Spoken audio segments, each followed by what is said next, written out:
We have all heard of Agentic AI, but you may not know much about it. I'll show you a simple use case to demonstrate how it works and its power. My car's range dropped by 30% suddenly since the last 3 days. It shows a battery health warning. Fast charging also stops at 70%.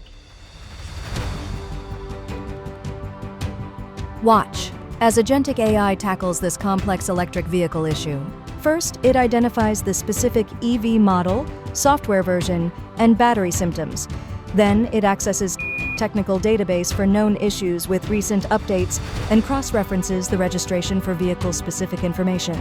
The AI identifies that this is a known calibration issue affecting the batch of vehicles after the version 2.3 software update, causing false battery health readings and charging limitations. The updated technical documents have the simple resolution. It appears that the recent OTA update on your 2024 AV did not complete successfully. I will be initiating another OTA update. If possible, please keep your vehicle switched on for at least 5 minutes in the next 1 hour. The OTA update will happen automatically. Meanwhile, you can precondition your battery so as to use it optimally.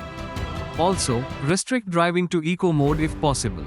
In seconds, the AI provides Muscan with a clear explanation, sends a remote diagnostic command to verify the issue, schedules a priority OTA patch specific to her vehicle, and provides temporary charging optimization tips to maximize range until the fix is applied.